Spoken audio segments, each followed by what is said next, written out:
Okay, so we're here on the second day of Occupy Bristol. You've been here since the morning. How did it go this morning? Was there any troubles? Was there a lot of people staying over?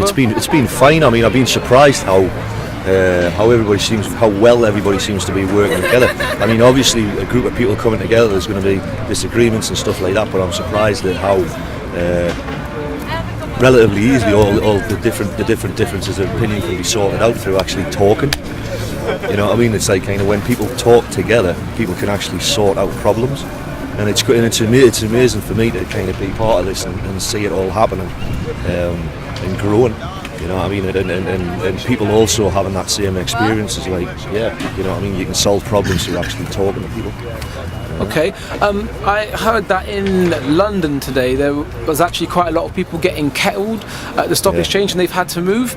Last night, did you have any problems with any of the authorities? No problems at all. I mean, what you mentioned about the London Stock Exchange, I don't know whether you know that at St Paul's Cathedral, the guy who I don't know what his term is. The guy who runs the cathedral, the head bishop or whatever. I don't know what you call him.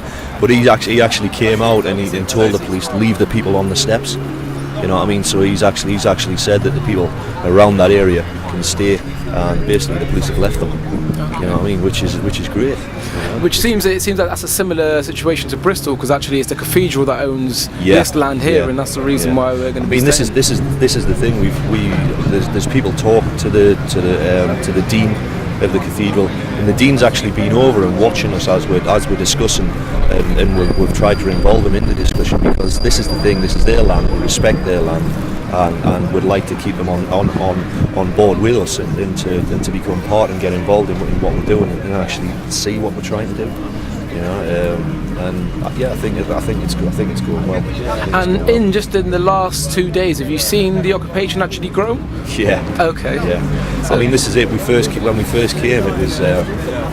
I think people were arriving, but it was like everybody seemed to be. It was weird. It was like everybody seemed to be frightened to talk to people they didn't know. Yeah. You know what I mean? And as the thing developed, it was like I was noticing everybody was talking to everybody, and I was going around talking to people, and it's just developed from that. And people feeling comfortable being in the presence of people that they don't know.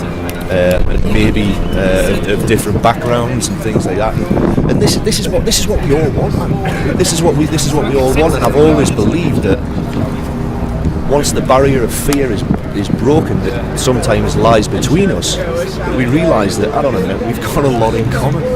We've got a lot in common, and this is one of the things that I'm seeing happen here, and it's amazing to be a part of it. Okay, so just last thing, a message to Bristol, anybody who didn't know this was going on. If you didn't know this was going on, come down. I mean, I don't speak on behalf of the group or anything, but the experience of being here, I think it's a really valuable experience of personal growth for people. You know, coming together into a group and working through dynamics and things like that, and hopefully coming up with some solutions to the problems that each of us face. You know, they say we're all in this together. Well, here we are all in this together. You know, we're in this struggle together, which it is a struggle. It is a struggle. We want a better future. We all have hopes. We all have dreams. We all have aspirations, and we all have a right. We all have a right as individuals to realise those hopes and dreams. And it's my hope that we can together come up with some sort of framework that will hopefully bring about some form of positive change, if the powers that be are willing to listen to us. Now, that's the problem. For a long time, we haven't had any representation within our government. I mean, myself, I have nothing in common with David Cameron. I didn't go to Eton. I wasn't born into aristocracy. You know, I'm not a multi-millionaire. You know what I mean? I've never been on a board of directors of a company or anything like that. Yet I'm supposed to be satisfied that he is there to represent my needs. I can't relate to the man, and likewise he can't relate to me.